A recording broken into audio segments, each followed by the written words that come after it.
Shalom, salam berjumpa kembali dalam channel Getsemani Ministry, tempat di mana kita bertumbuh di dalam pengenalan yang benar akan firman Tuhan. Saat ini kita akan mendengarkan penjelasan secara ekspositori yang menjadi evangelium di Minggu Trinitatis 15 Juni 2025. Sebelumnya mari kita bersatu di dalam doa. Bapa kami di dalam surga, kami bersyukur karena saat ini Tuhan kembali memberikan kepada kami kesempatan yang indah untuk kami boleh merenungkan kebenaran firman Tuhan. Kiranya Engkau membuka mata rohani kami supaya kami boleh mengerti kebenaran-Mu. Dalam Kristus Yesus kami berdoa. Amin.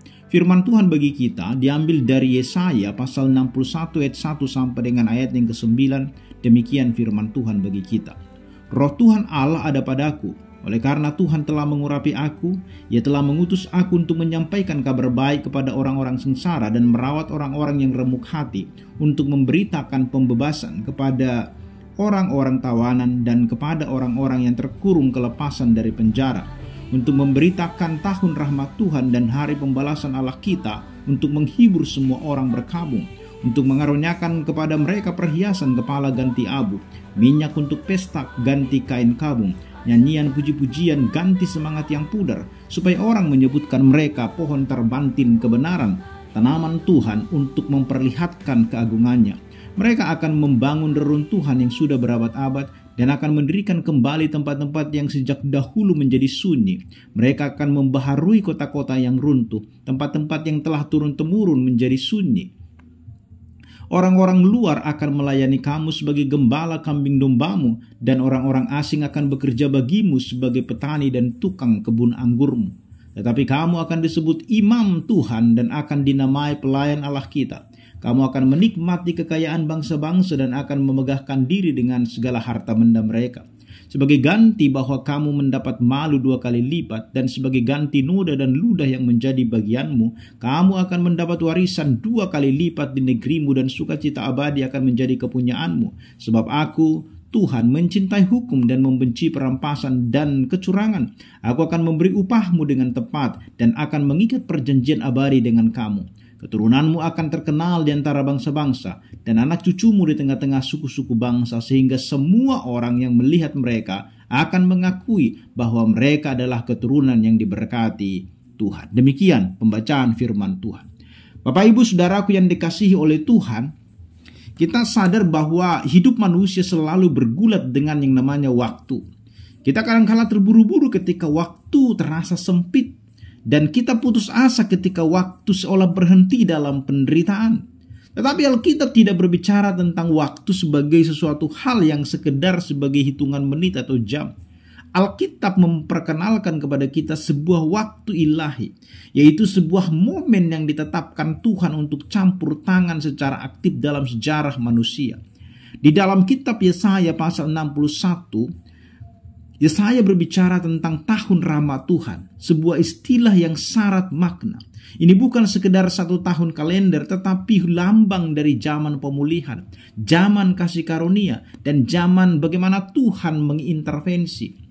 Ketika Yesus berdiri di sinagoga Nazaret dan membaca bagian ini di dalam Lukas pasal 4 ayat 18 sampai dengan 19, ia menyatakan, pada hari ini genaplah nas ini sewaktu kamu mendengarnya. Tahun rahmat Tuhan bukanlah suatu masa yang akan datang, melainkan telah datang dalam diri Yesus Kristus. Oleh karena itu, mari kita menyelami bagaimana Yesaya menggambarkan wajah rahmat Tuhan di dalam teks ini.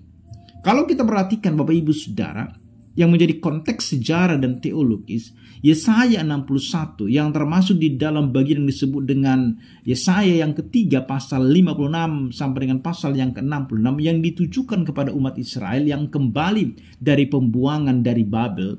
Nah, setelah pulang ke Yerusalem, mereka menghadapi tantangan besar di mana kota yang hancur, ekonomi yang lemah, krisis iman yang terjadi. Banyak kemudian bertanya, apakah Tuhan masih berkuasa? Apakah Dia masih setia? Bahkan di Yesaya 61 inilah kemudian kita menjawab, kita melihat bagaimana Yesaya memberikan jawaban atau Tuhan memberikan jawaban atas pertanyaan ini dengan janji tentang seorang Mesias yang akan membawa pemulihan total, baik secara rohani maupun sosial. Dan secara teologis, teks ini menunjukkan bahwa Mesias adalah utusan Tuhan yang diurapi oleh Roh Kudus. Kata diurapi di dalam bahasa Ibrani itu mengacu pada pengangkatan seseorang untuk tugas khusus seperti raja atau imam. Di dalam konteks ini, Mesias adalah yang diurapi, atau dalam bahasa Yunani kita sebut sebagai Kristos, yang memiliki otoritas ilahi untuk melaksanakan misi Tuhan. Di dalam teks ini yang pertama bisa kita pelajari adalah ayat pertama sampai dengan ayat yang kedua, di mana di sana dikatakan misi Sang Mesias yang diurapi. Yesaya membuka bagian ini dengan pernyataan, Roh Tuhan Allah ada padaku, oleh karena Tuhan telah mengurapi aku. Ini bukan sekedar suara seorang nabi biasa. Ini sesungguhnya adalah sebuah deklarasi kenabian Mesias yang dinantikan. Mesias bukanlah pemimpin politik atau pemimpin militer, melainkan hamba Allah yang penuh dengan Roh Kudus diurapi untuk misi pemulihan. Jadi kita bisa melihat di sini, di dalam bagian yang pertama ini, di mana Yesus membawa kabar baik kepada orang sengsara. Dan di dalam konteks ini disebutkan bahwa dia membawa kabar baik bagi orang sengsara. Dalam bahasa Ibrani merujuk pada mereka yang tertindas, miskin secara sosial maupun spiritual. Dan juga kepada mereka yang tidak punya kuasa, Mesias membawa harapan dan keselamatan. Kedua kita lihat di situ adalah dia merawat orang-orang yang remuk hati disebutkan di sana. Mereka yang hancur secara emosional dan rohani. Ini mengingatkan kita pada undangan Yesus dalam Matius pasal 11 ayat 28-30. Marilah kepadaku yang letih lesu dan berbeban berat, dan aku akan memberikan kelegaan kepadamu. Rahmat Kristus menyentuh luka-luka terdalam manusia. Dan yang ketiga di bagian yang pertama ini, dia membebaskan para tawanan. Dan ini bukan hanya dari belenggu fisik, tetapi dari belenggu dosa, rasa bersalah, dan tekanan hidup. Penebusan yang dia tawarkan adalah kebebasan sejati. Yesus menyimpulkan semua ini dalam ungkapan memberitakan tahun rahmat Tuhan. Istilah ini merujuk pada tahun Yobel di dalam Imamat 25 ayat 10. Ketika tanah dikembalikan, hutang dihapus, dan budak dibebaskan. Sesungguhnya adalah simbol pemulihan total. Dalam Lukas 4 ayat 19, Yesus mengatakan bahwa tahun rahmat Tuhan itu telah tiba lewat kedatangannya. Ia sengaja berhenti membaca sebelum bagian hari pembalasan, menekankan bahwa misinya sekarang adalah kasih karunia, bukan penghukuman. Itu yang pertama, Bapak Ibu Saudara. Yang kedua adalah transformasi total umat Allah di ayat yang ketiga. Setelah misi Mesias dinyatakan, kita melihat buah dari karyanya, yaitu transformasi total dari umat yang dahulu hancur. Mereka yang dulu mengenakan abu karena berkabung kini diberi mahkota keindahan. Sebagai simbol pemulihan martabat, yang sebelumnya memakai kain kabung karena duka kini dilumuri minyak pesta sebagai lambang sukacita dan perayaan. Dan puncaknya kita lihat adalah pertukaran antara semangat yang pudar dengan pakaian puji-pujian. Ini bukan sekedar perbaikan emosional, tetapi sebuah transformasi batin yang melahirkan penyembahan sejati. Dan umat yang dipulihkan ini disebut sebagai pohon-pohon kebenaran. Sebagai gambaran kehidupan yang kuat, berakar di dalam kebenaran Allah dan tidak mudah digoyahkan. Mereka adalah tanaman Tuhan, artinya mereka tumbuh karena pekerjaan Allah sendiri, bukan karena usaha manusia. Sebagaimana di dalam konteks pasal Yohanes pasal 15 ayat 8, tujuan dari pemulihan ini adalah memuliakan Allah lewat buah kehidupan. Itu yang kedua. Yang ketiga, Bapak Ibu Saudara, adalah ayat 4 sampai dengan ayat yang ke-6. Terjadi pemulihan sosial dan panggilan imamat. Karya pemulihan tidak berhenti pada individu. Yesaya menubuatkan bahwa umat yang dipulihkan akan membangun kembali reruntuhan, memulihkan kota-kota yang sudah lama rusak, bahkan yang telah terlantar turun-temurun. Ini sesungguhnya menggambarkan dimensi sosial dan historis dari pemulihan. Karena misi Kristus adalah memulihkan komunitas, bukan hanya perorangan saja. Umat juga disebut imam-imam Tuhan dan pelayan-pelayan Allah kita. Gambaran yang digenapi di dalam 1 Petrus pasal 2 ayat 9, kamulah imamat yang rajani. Jadi fungsi imam adalah menjadi jembatan antara Allah dan manusia. Maka gereja hari ini dipanggil menjadi pengantara rahmat Tuhan bagi dunia. Bukan hanya memberitakan Injil, tapi juga membangun kembali hidup yang sudah porak-poranda. Jadi Yesaya juga menubuatkan bahwa umat akan menikmati berkat bangsa-bangsa. Sebuah simbol dari kelimpahan yang bukan hasil usaha mereka sendiri, melainkan di sana ada kasih karunia Allah. Ini menandakan bahwa pemulihan rohani juga akan berdampak pada pemulihan kesejahteraan dan martabat. Dan yang terakhir, yang keempat adalah berkat ganda dan perjanjian kekal. Ayat 7 sampai dengan ayat yang ke-9. Di bagian terakhir ini menekankan janji Tuhan yang bersifat kekal. Kepada umat yang telah mengalami kehinaan dan malu, Allah memberikan berkat ganda. Ini bukan retorika saja, tetapi penegasan bahwa pemulihan Allah melampaui apa yang hilang.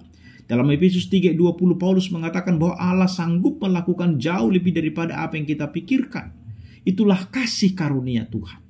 Jadi Tuhan juga berfirman, aku akan mengadakan perjanjian kekal dengan mereka. Dan perjanjian ini tidak didasarkan pada kesetiaan manusia, tetapi kepada karakter Allah sendiri bahwa dia adalah setia, maka dia tetap setia di dalam perjanjiannya. Di dalam Kristuslah kemudian perjanjian itu diteguhkan, yaitu sebuah perjanjian yang tidak tergoyahkan dan bersifat abadi. Ibrani 13 ayat yang ke-20. Dan hasil akhirnya kita lihat adalah anak-anak mereka akan dikenal di antara bangsa-bangsa. Jadi lihatlah di sana, identitas umat Allah akan menjadi kesaksian yang hidup. Dunia akan melihat mereka dan berkata, itulah keturunan yang diberkati oleh Tuhan.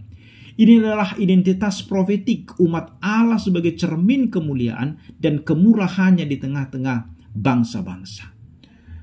Bapak Ibu Saudaraku yang kekasih, sebagai penutup, hiduplah sebagai pewarta tahun rahmat Tuhan. Yesaya 61 bukan hanya nubuat yang digenapi dalam Yesus.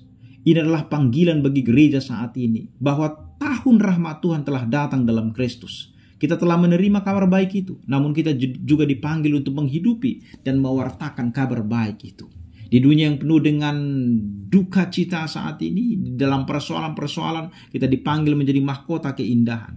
Di tengah keputusasaan, kita dipanggil menyanyikan pujian. Di kota-kota yang hancur oleh dosa dan ketidakadilan, kita dipanggil membangun kembali tembok kebenaran dan kasih.